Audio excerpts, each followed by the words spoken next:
Believe in yourself, and the rest will fall in place. Have faith in your own abilities. Work hard, and there is nothing that you cannot accomplish. Hello, everybody. I'm your host, Seema Chhoriya, and I welcome you all to another brand new episode on Great Principles. Joining me in conversation is my adherent educator of the day, Mrs. Deepika Sharma, Principal, Grand Columbus International School, Faridabad, Haryana.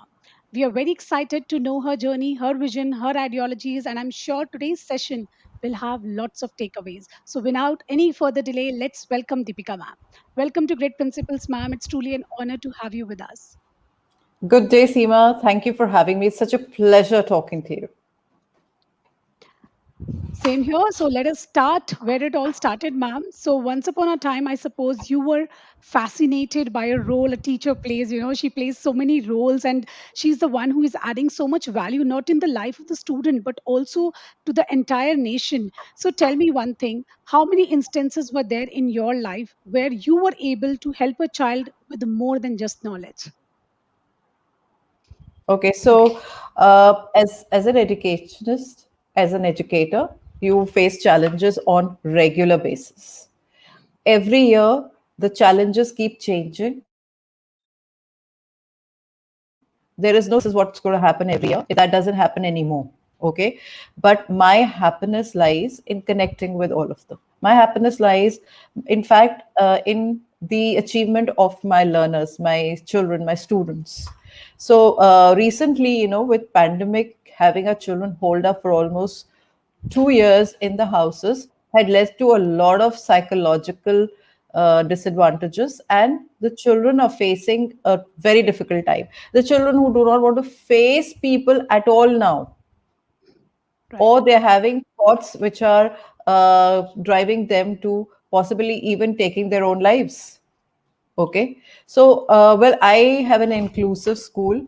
Children with learning disabilities, physical disabilities, and children who do not even have this but have, because of pandemic got into it, are taken care of. So I have this girl I told you who is in class 11th. She had scored about 98% in 10th, but she refused to attend any offline or online classes. Okay. So my thought was at least bring her once to me. Yeah. So she met me. I counseled her for almost a couple of days before I asked her to join the music classes. So she just came for almost a week to join just music classes and then the fine art. Okay. And you're not going to believe, though she did not take regular classes for too long. Maybe 1 week of revision is what she did, but she's never taken any teacher's help throughout the year. But she scored almost 50% in the annual results, which I think is a huge achievement. So the child has the potential, but the children are going through phases of challenges of their own. So I face challenges on a regular basis. Like I said, every year brings a new challenge, and my happiness is getting them back to, or equipping my children back into leading a life which is more fuller. Certainly, ma'am. I remember back in days when we were students, few things have happened with us also, and we were not able to, just understand what we should do. And there, not even the family, but our teachers play a great role. They support us, they guide us that no, this kind of things happen, but this is how you're supposed to come out. They just hear us out, give us the way out, and slowly they understand that this is how this person can get back to track. So our teacher really plays huge role, and I'm really amazed by how you ensure that this girl is back to school and she's learning again. Yes, she is brilliant because she already, without help, any help, when she scored so well. So when she is under proper guidance, where she would have been. So this is how we unleash the potential of the child. So yes, ma'am, teachers have these roles too, and you are doing one of this great job. So moving ahead in our conversation, just hearing you out, I was just thinking, so today ma'am has shown me a different face of teachers. They are superheroes without capes. So all superheroes doesn't come in capes, and one is my teachers. So out of many qualities, we also expect the teachers to be trained, compassionate, and even passionate about their roles. But do you think that these three things specifically can be taught also, like other skills are being done? So, Seema, it's slightly dicey question that you ask because yes, when you become an educator, you need to have these skills. If you don't have, you're not going to be very successful. Like I say, the happiness of any educator or education lies in the children coming back to them at whatever age, sharing their achievements with them, sharing their lows and highs with them. So when you say the trainers need to be patient, compassionate, and have the learning for their subject and passion for it, yes, it needs to be taught. If it's not there, I would say that's some a prerequisite for any teacher. But if it is not there, which is seen like a few of them become teachers because they are not sure about what they wanted to do in life. So unfortunately for these people, unfortunately for the learners, but fortunately for these people, yes, they can be skilled. We need to train them. In fact, training the trainers again something which is very close to my heart. If I want a difference or a change coming in the larger picture of my learners, I need to train my trainers regularly. I need to know what is lacking. I need to know wherein they can be supported and helped. So I think yes, patience and other skills and other values can be taught. They need to first, you need to make them understand that this is needed. You need to show by leading them, showing them an example that if you were to do this with love and compassion, you get better results. And I'm sure most of them would understand if they're not already patient, would at least start moving towards it. And you have to again show a classroom model where it happens versus where it does not. And I'm sure that it can be done, because I have seen it happen. So yes, but you first have to be sensitive enough to know that this is lacking and train your trainers, counsel them, get them into showing. And I guess when you show that picture, when you train them, you are actually slowly guiding them towards a person, an educator, an educationist who feels for a lot more things than just a subject. So true, So you rightly said, this can also be taught, by setting an example. And I think that is the best way when you show them that this particular profession is incomplete and you won't be able to give 100% to it unless you have these three qualities. So, the person start thinking and start working towards it. And as you said, set up the example, let them observe and see that the things will move on. So, to all my dear teachers, yes, we all need these three qualities. And ma'am very well said that by getting the train, if you do not have them you can still get a train in these. Moving ahead in our conversation, ma'am, as our teachers are superheroes and they all also deserve an applaud, so they needs to be appreciated, rewarded for the services, for the work they render. And leave aside all the awards, I mean the payout is desirable to the amount of work a teacher put in. The basic askins is to be offered a decent salary. So tell me, why are the teachers being taken for granted and paid a pittance in lieu of their services? I mean, we all have to agree that our teachers are not paid well comparatively. Uh, I agree with you, Seema. Absolutely. And I have done this program in US, Texas University, where I also interacted at a conference with educators out there. And you would be surprised to know that a lot of educators there also are not paid as well as the people in other occupation and other professions. So coming back to Indian point of view, well, any country which invests in education will develop faster. I mean, we have this Russia Ukraine war going. Russia has invested heavily in defense, could be a superpower in defense, but it's not a developed country. So this is something which people, the government, the administration needs to realize. The education needs to get the kind of importance it still hasn't got even in our country. Yeah. Also, we had that Guru Shiksha Parampara, which is missing days, both in values as well as in kind. Okay. Hmm. Now, when you coming back to your question on the ground, well, there is a divide, rural urban divide, even in the Western world. wages. The teachers in the urban areas are paid better, Mhm. and the ones in rural are less. Then the government teachers are paid better because they have a certain set fixed amount. The other thing is that there is this gender difference which comes into play. So even if you take a Bollywood actor, a female actor is paid less than a male actor. That gender discrimination stands. Okay.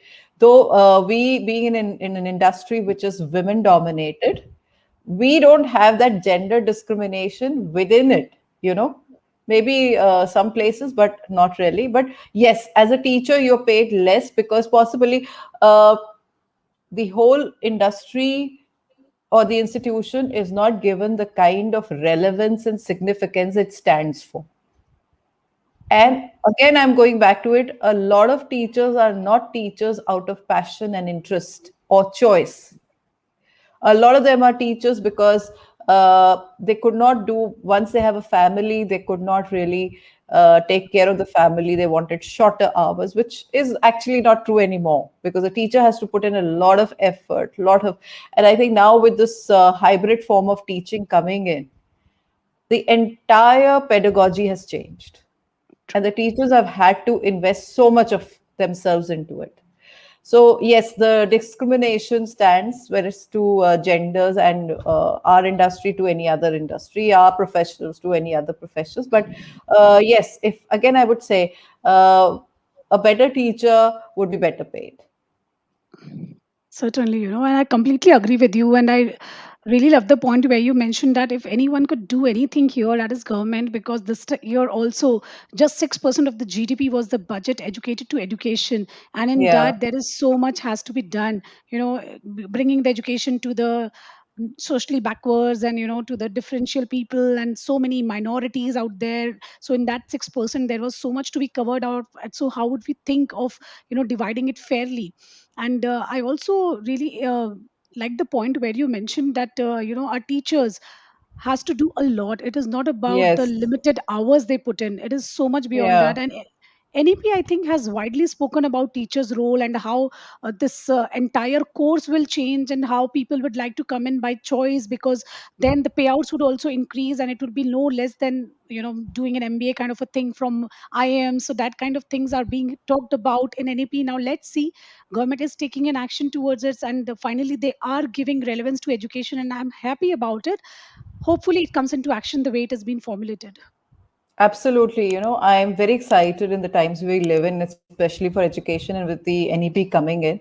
I see a lot of change coming in. I also see some kind of resolve in the administration and the government to bring about that change. You know, because if you don't have that resolve, it does not reach the ground. And Right. CCE failed because it was not implemented, and people were had no idea what it was. It was a beautiful idea, but it got lost. But now, when you have, say, B.Ed being like any other profession, which takes about like 4 years of graduation, and you just have to do that, I think that's tremendous. This was long time coming, and with yeah, and with if you have, like I said, if education is proper, which is human, the resource is the main, the trainer is the main person who's going to deliver. It's not the beautiful infras of the school, it's the teacher herself.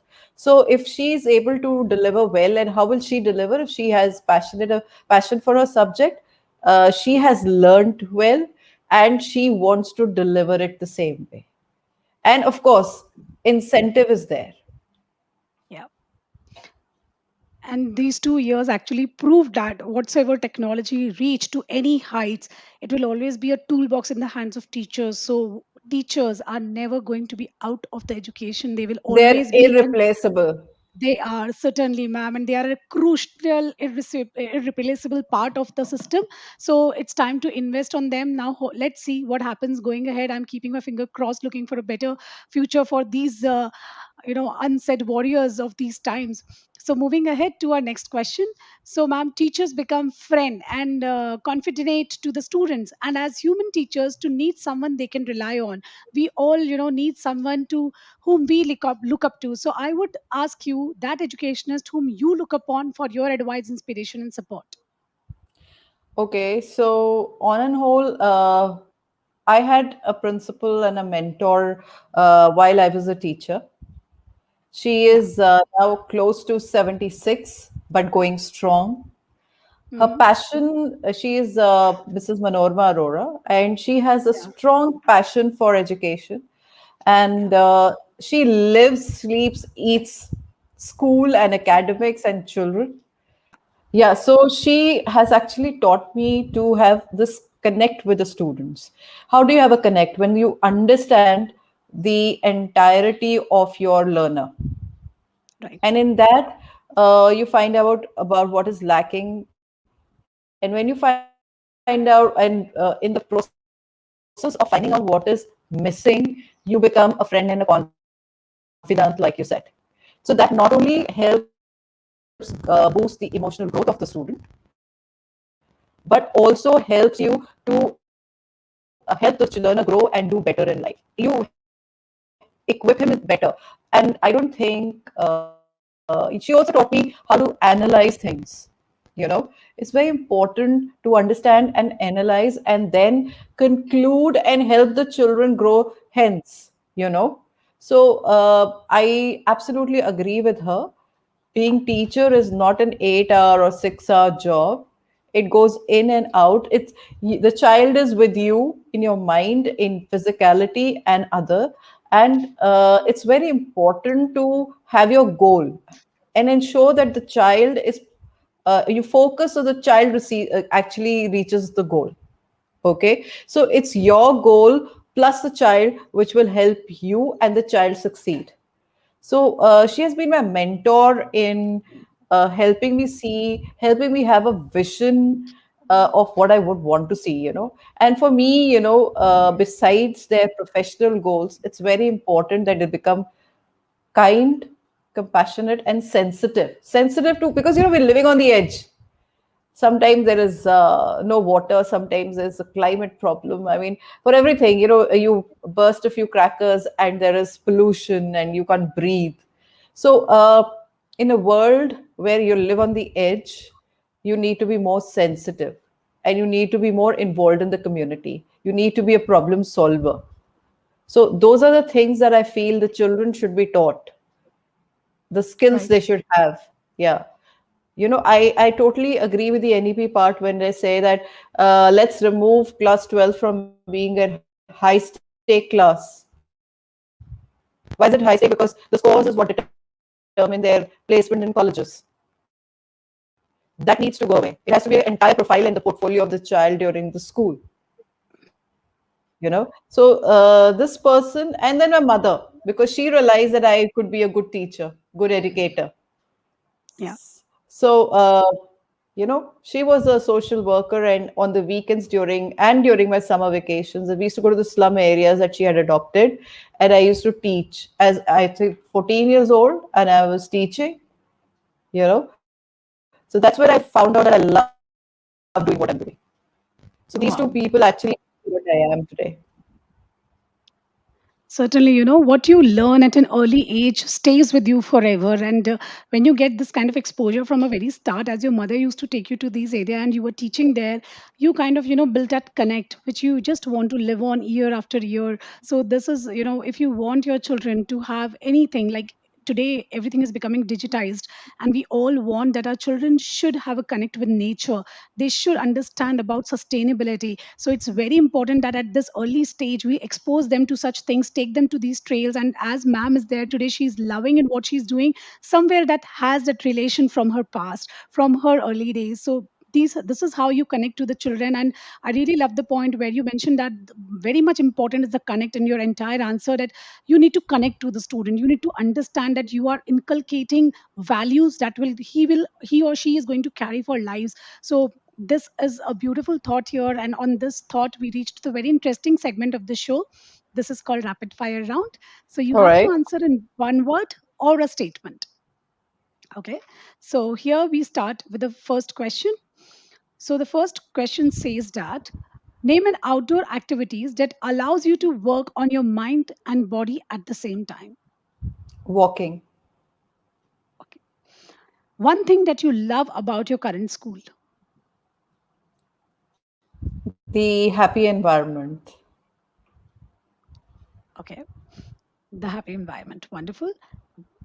Which activities allow you to know more about what happens around us? Okay, so one would be connecting with people. That's my forte. I like to talk. I like to be connected with people around me, whether that's my students, whether that's my team, at home, everybody around me, having a set of friends, working out, all these things. Okay. You have a profound knowledge of French and German, right? So, what is your thought on introducing foreign language to the student? Should it be done at school level? Absolutely. I have this love for languages because French was my third language at school. Okay. And yeah, and since I've had an upbringing where there were a lot of Punjabis around, even though I'm not, I picked up Punjabi. Okay. And then I was because again, like I said, then I did French and German together along with my post graduation. Okay. So I have this love for languages, and I think it just makes you a better person, again gives you a better insight to uh, cultures, understanding of the world.